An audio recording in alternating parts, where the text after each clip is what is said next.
ರಾಹುಲ್ ಗಾಂಧಿಗೆ ಬಫೂನ್ ಅಂತ ಕರೀತಾರೆ. ನಾನು ಕೇಳಕ್ಕೆ ಇಚ್ಛೆ ಪಡ್ತೀನಿ ರಾಹುಲ್ ಗಾಂಧಿಗೆ ಮಾಧ್ಯಮ ಸ್ನೇಹಿತರ ಮುಖಾಂತರ,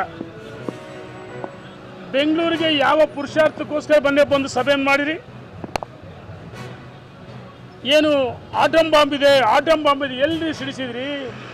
ನಿಮ್ಮ ಯೋಗ್ಯತೆಗೆ ದೂರು ಕೊಡೋಕ್ಕಾಗಲಿಲ್ಲ, ಸಹಿಯೇ ಮಾಡಲಿಲ್ಲ, ಏದಕ್ಕೆ ಹೊಡೆ ಹೋದ್ರಿ ಡಿ ಕೆ ಶಿವಕುಮಾರ್ ಬಿಟ್ಟು. ನೀವೊಬ್ಬ ಪಲಾಯನವಾದಿ. ಸನ್ಮಾನ್ಯ ರಾಹುಲ್ ಗಾಂಧಿಯವರೇ, ಇದೇ ರೀತಿ ಮಾಡಿದರೆ ನಿಮ್ಮ ಅಡ್ರೆಸ್ ಇರಲ್ಲ. ದೇಶದ ಜನ ಪ್ರಜ್ಞಾವಂತ ಮತದಾರರು.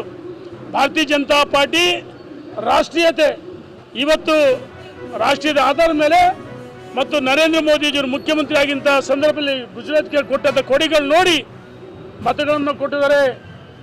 ಆಯಿತು, ನಾನು ಕೇಳೋಕ್ಕೆ ಇಚ್ಛೆ ಪಡ್ತೀನಿ, ನಿಮ್ಮ ಲೋಕಸಭಾ ಸದಸ್ಯರು ಆಯ್ಕೆ ಆದ್ರಲ್ಲ, ಅವಾಗ ಮತಗಳ್ಳತನ ಆಗಲಿಲ್ವಾ?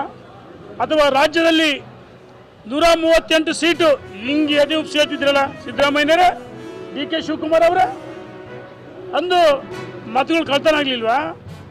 ನಾನು ಕೇಳೋಕ್ಕೆ ಇಚ್ಛೆ ಪಡ್ತೀನಿ ರಾಹುಲ್ ಗಾಂಧಿಯವರೇ, ಈ ರೀತಿ ಅನಗತ್ಯವಾಗಿ ಸಾಂವಿಧಾನಿಕ ಸಂಸ್ಥೆಗಳ ಮೇಲೆ ಆರೋಪ ಮಾಡಬಾರ್ದು.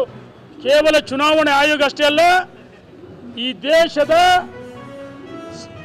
ನಮ್ಮ ಸಮಸ್ತ ಗೌರವಾನ್ವಿತ ಮತದಾರರ ನೀವು ಕೇವಲ ಚುನಾವಣೆ ಆಯೋಗ ಮಾಡಿದ ಅಪಮಾನ ಅಲ್ಲ, ದೇಶದ ಮತದಾರರಿಗೆ ನೀವು ಅಪಮಾನ ಮಾಡಿದಿರಿ. ನೀವು ಕ್ಷಮೆ ಇಲ್ಲಿ ಕೇಳಬೇಕಂತ ಹೇಳಿ ನಾನು ಒತ್ತಾಯವನ್ನು ಮಾಡ್ತೀನಿ. ರಾಹುಲ್ ಗಾಂಧಿಗೆ ಎಚ್ಚರಿಕೆಯನ್ನು ಕೊಡ್ತಾ ಇದ್ದೀನಿ. ಇದ್ರ ಜೊತೆಗೆ